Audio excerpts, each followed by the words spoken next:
Os fatos narrados neste podcast foram colhidos de matérias de jornal, documentos públicos e depoimentos de testemunhas. Os áudios das entrevistas usados neste episódio são de propriedade da Rede Gazeta. Este episódio contém descrições de cenas fortes, não recomendadas para crianças e pessoas frágeis.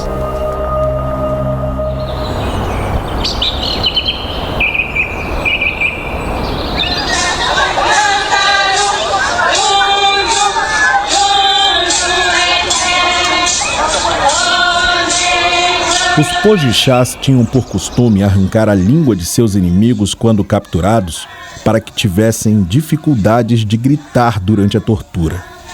Para isso, eles deslocavam o maxilar da vítima, arrancavam a língua e descarnavam a pessoa, comendo-a viva. Dessa forma, a tribo acreditava que conseguiria a força do inimigo. A língua da vítima era vista como sagrada, sendo o primeiro pedaço a ser devorado pelos chefes, pajés ou guerreiros que tinham capturado o preso. Já as orelhas eram guardadas como amuletos. Quando o preso morria de hemorragia, decapitava o corpo e pendurava os pedaços nas árvores da rota dos inimigos com as tiras da roupa do próprio morto. E esse ritual nunca foi esquecido por aquele menino que deixou a tribo pelas mãos de um jesuíta, nem posteriormente pelo homem violento conhecido como Jorge Come Cru. Eu sou Geraldo Nascimento e esse é o Vidas Bandidas. Terceiro episódio, o bandido canibal, Jorge Come Cru.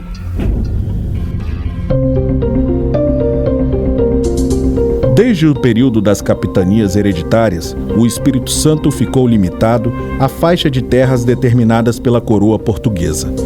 Depois, para a proteção das Minas Gerais, a coroa determinou que o Estado não fizesse estradas para que servisse como um escudo protetor de Minas.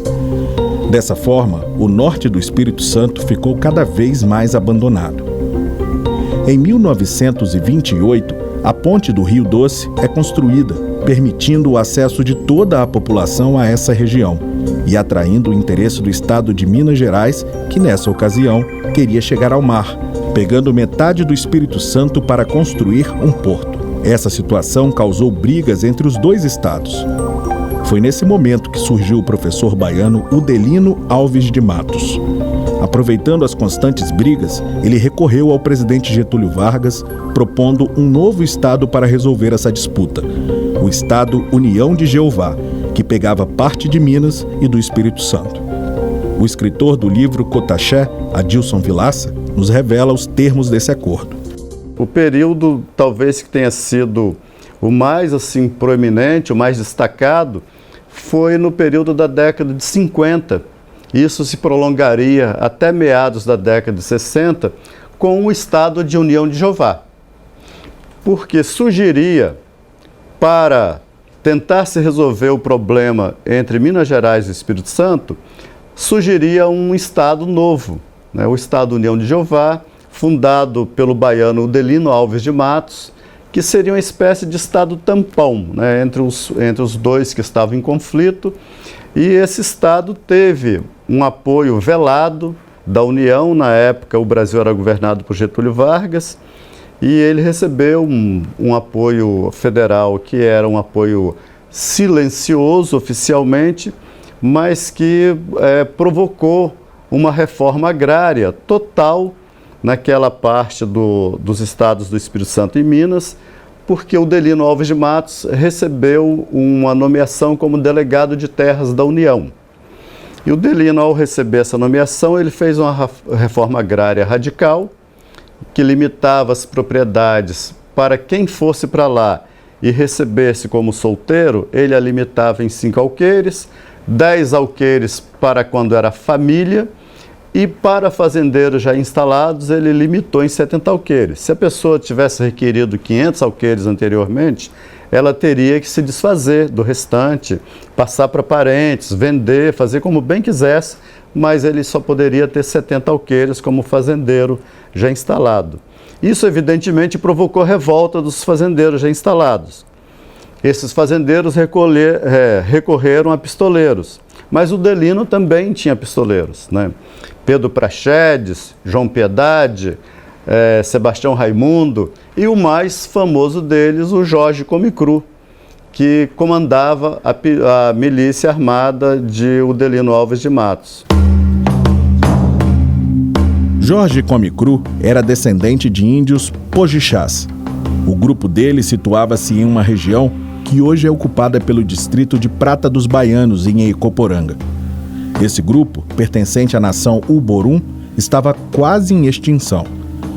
Os últimos sobreviventes contraíram varíola e foram levados por um frei jesuíta para o alojamento dos Nanuques. Entre eles, um garotinho, que ele entregou aos cuidados do padre Zacarias de Oliveira, de Barra de São Francisco, para que o criasse. Ele não estava contaminado e ganhou o nome de Deroci Laurindo da Silva e se tornaria o tão famoso Comecru. Foi criado pelo padre Zacarias, que tinha a peculiaridade de ser capitão-capelão. Então ele era capitão da polícia capixaba, atirava muito bem, né, e era padre ao mesmo tempo. Então ele celebrava e também atirava quando necessário. E ele é que ensinaria Jorge Comecru a atirar, até a boa mira que tinha. E quando se funda o Estado da União de Jeová, ele apresenta Jorge Comecru ao Udelino Alves de Matos, ao governador, para que fosse o seu guarda-costas principal. E ele se torna, então, chefe de uma grande milícia que tinha 866 homens armados e a cavalo. Era uma milícia volumosa e no comando dessa milícia cometeram muitas atrocidades, em rebatimento quase sempre às atrocidades que as polícias também cometiam. Jorge Comecru se tornou o braço direito de Udelino e era conhecido como um indivíduo bastante violento. Ele seria responsável por comandar os poceiros numa luta armada de retomada de posses dos grileiros que montaram algumas grandes fazendas na região. Um dos casos mais conhecidos foi o do fazendeiro que desobedeceu a regra dos 70 hectares. Ele capturou o fazendeiro com sua mulher e matou a moça a tiros na frente do marido. Depois disso, amarrou o homem de costas para o corpo da mulher e também os seus braços para que não tivesse condições de reagir. Jorge Comecru jogou os dois em um chiqueiro com porcos famintos para que fossem devorados. Eu creio que a maior barbárie foi essa, que tem registro policial dela, né? Porque muitas das coisas, das informações obtidas, eu as tive pelo testemunho, né? Então, pertencem à história oral. E quando você consegue confrontar a história oral com a documental, é claro que se dá um respaldo muito maior à sua pesquisa. E no caso da morte desse gerente da fazenda com a esposa, ela é relatada também pela Polícia Militar Capixaba, que num relatório do Major Djalma Borges, ele conta qual foi a circunstância do assassinato do casal, que o Udelino, o rapaz que foi assassinado, na verdade não era o proprietário da fazenda, ele era gerente. O Udelino manda ir lá para... a fazenda tinha de passar por reforma agrária e o gerente é pego de surpresa com sua esposa e os dois são assassinados. Então ele despe os dois, mata a mulher, amarra um de costas para o outro e atira os dois na manga de porcos. Havia uma manga de porcos grande, né? E os porcos, com certeza, iriam devorar o casal, a mulher já morta e o coitado do rapaz ainda vivo. Então, isso era tremendamente cruel, porque uma pessoa ser comida por porcos, viva, né? A cena de já ter um corpo humano atirado aos porcos, mesmo que morta, já não é uma cena repugnante. Mas, no caso, também o rapaz estava vivo. Então, eu reputo como uma cena de muita crueldade. Mas eu não posso dizer que nem essa seja a mais cruel, porque ele cometeu muitas e muitas barbáries. Em Ribeirãozinho, Jorge Come Cru ataca um cubículo da polícia para libertar prisioneiros. Ele liquida os 2 guardas com marretadas nos joelhos, os amarra, desloca o queixo, corta a língua e prega sobre suas cabeças. Em 1999, o escritor Adilson Vilaça e o cineasta Joel Zito Araújo voltam à região do Contestado para filmar o estado efêmero União de Jeová. O filme tenta reconstituir com imagens, sons e depoimentos a trajetória de Udelino e Jorge Come Cru. O senhor tinha um certo medo dele? Não, eu não tinha medo, porque graças a Deus eu nunca não devo nada a ninguém, nunca fiz nada, eu nunca vim para aqui trabalhar. Eu nunca cometi erro nenhum lá onde eu nasci. Nasci e me criei até 30 anos, porque eu vim para aqui com 30 anos. Mas ele não era violento, não. No meu conhecimento... Violento era o Jorge Come Cru e o João É, Piedade. o Jorge, assim mesmo eu não conheci nenhum dos dois, nem o Jorge nem o João Piedade. João Piedade. Adilson, entre as várias barbaridades cometidas por Jorge Come Cru, teve uma que parece que ficou na memória de todo mundo na região, foi a violência dele contra o cigano. Qual foi a origem dessa história? Bem, essa história remonta ao segundo noivado de Udelino Alves de Matos. Na localidade de Imburana, ele se apaixona por uma moça, filha de um comerciante local, o comerciante Dozinho. E o casamento já estava para ser arranjado, tudo muito adiantado, quando Udelino teve de viajar ao Rio de Janeiro. Foi visitar o Getúlio Vargas. Visitar Getúlio Vargas, buscar uma audiência com o presidente. Na ausência dele, aconteceria o estupro de sua noiva. A noiva de Udelino, filha do comerciante Dozinho, afirmou que teria sido estuprada por um cigano na ausência de seu noivo. O cigano pertencia a um grupo que acampava nas proximidades de Imburana, no município de Ecoporanga. Seu nome era Tobias Cambulim e foi preso por Jorge Come Cru, sendo cruelmente espancado. Os detalhes da tortura são aterrorizantes. O homem teve espinhos enfiados em suas unhas, colocado nu em um formigueiro, pendurado ainda sem roupas e de cabeça para baixo no matagal por uma noite inteira, e ainda teve um graveto de fogueira aceso enfiado no ânus. Não só Tobias, mas todo o grupo de ciganos sofreu represálias, inclusive a avó de Cambulim, que foi devorada viva e esquartejada pelo Jorge Come Cru. Os pedaços do corpo dela foram pendurados na trilha que dava acesso ao acampamento, sendo a cabeça da idosa a última parte a ser encontrada pelo grupo. A cena abalou profundamente toda a comunidade cigana. Mais tarde, se descobriu que não houve o estupro e que, na verdade, a moça mantinha um caso secreto com um dos homens de Udelino. Os pojixás tinham por costume deslocar o queixo dos aprisionados, arrancavam a língua e eram devorados vivos. Outros antropófagos costumavam assar suas vítimas, né? Seus aprisionados, mas não era comum entre os pojixás. E também repartiam o corpo dos mortos, quando a pessoa morria por derrame, eles o dividiam em pedaços. Nunca atacavam mulher grávida, para eles era uma coisa sagradíssima, mulher grávida não.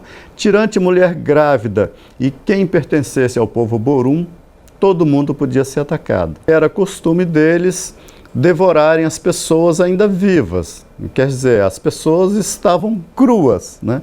Não tinham sido nem assadas, nem cozidas, não tinham sido temperadas e eram devoradas. O Jorge Come Cru, herdeiro dessa tradição, ele chega a adotar essa prática em ataques que ele faz a pessoas, né? Tem um famoso ataque a uma tribo de ciganos que ele não devorou uma cigana, era uma senhora, uma velhinha, ele não a devorou, mas ele a matou e a repartiu em pedaços, pendurou os pedaços numa trilha que dava até a entrada do acampamento cigano, da estrada à entrada do acampamento cigano. Você sabe o que é ter um amor, meu senhor? No início da década de 50, ele iniciou um romance secreto com Anália, mulher de Anísio, que também era um dos homens de Udelino. Em 1952, ao retornar do Rio de Janeiro, Udelino levou um violão de presente para Anísio, que o estreou tocando a música Nervos de Aço, de Lupicínio Rodrigues, muito famosa na época. Quem estava na roda de violão logo percebeu que Anísio já desconfiava do caso entre Anália e Jorge Comecru. Sem aceitar a situação, Anísio foi embora, mas antes espancou Anália. A mulher, que era responsável pelos cuidados domésticos da casa de Tábua, casa do governo, passou a viver com Jorge Comecru. Anísio foi capturado pela polícia logo depois e passou a ser informante, entregando os detalhes sobre o bando de Udelino e da casa de Tábua. Quando Jorge Comecru passou a ser procurado, Anália foi capturada pelos policiais e sofreu constantes agressões e chicotadas. Sem aguentar ver aquela situação, já que era parte do esquema, Anísio tirou a própria vida. Anália conseguiu fugir e chegou a pedir para ficar com Comecru. Mas como ela tinha ainda filhos pequenos, ele disse que não seria possível a união, já que estava em guerra com a polícia. A não ser, ele propôs, que Anália matasse os próprios filhos. Comecru chegou a oferecer armas à mulher, mas ela não aceitou a proposta desumana e fugiu sozinha com os filhos, não sendo mais localizada. Anos após descobrir que toda a história de estupro contada pela filha de Dozinho era mentira, Jorge Comecru resolveu se vingar da moça e sua família. Primeiro ele foi até a Patrimônio do Ronco e matou a tiros o homem que teve um caso com a noiva de Udelino. Comecru realizava seus crimes sem pressa, como se saboreasse a cena. Quando adentrou a vila de Rurana, atirou em toda a venda de Dozinho, destruindo o comércio. Logo ao localizar a filha do comerciante, com a frieza de um facínora, ordenou que a moça tirasse toda a roupa e seguisse o seu cavalo na direção da saída de Rurana, humilhando-a não só na vila, como também em toda a região. Logo após deixar a mulher abandonada no chão, Jorge Comecru observou que alguma coisa estava estranha. Ouve-se 2 tiros que lhe queimam as costas. O autor do crime era o cigano Tobias Cambulim, torturado por Jorge Comecru. Ele sobrevivera e estava tocaiado para vingar a morte da avó, morta e esquartejada pelo bandido. O Jorge Comecru, ele acaba sendo tocaiado, né? Essa é a informação dada pelo tropeiro Jovelino Cordeiro da Silva. Ele, que é um tropeiro que conhecia muita região, conviveu com Udelino, conviveu com Aureliano Chaves, com Disseu Cardoso, com todas as comissões que foram para lá.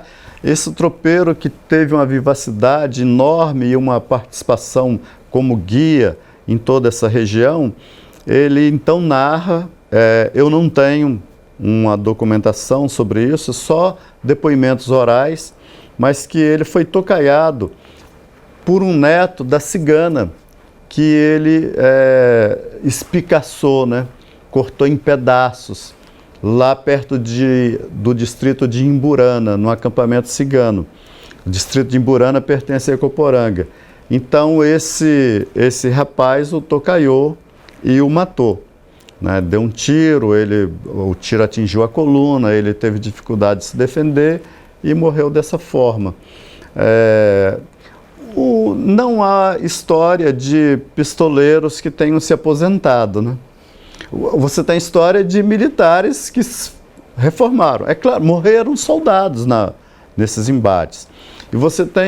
Mas você tem a história dos militares que se reformam, né? Afinal, o cara pertence a uma corporação e tal. Agora, pistoleiro, não tem. Pistoleiro, de maneira alguma. Vai ser a raridade da raridade você encontrar o pistoleiro que, digamos assim, muito entre aspas, que se aposentou. Né?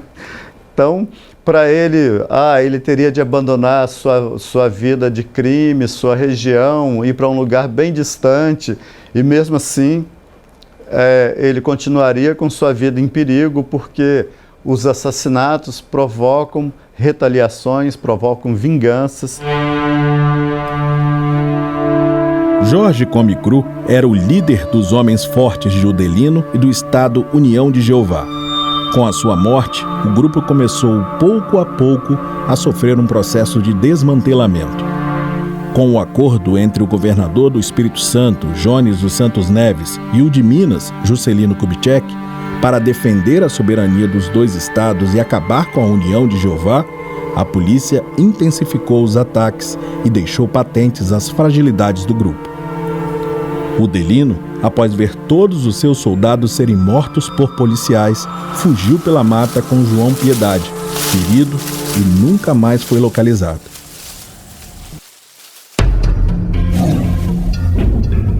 Esse foi o último episódio da primeira temporada da série Vidas Bandidas. Obrigado pela audiência. Em breve voltaremos com novas histórias. Siga os podcasts de A Gazeta.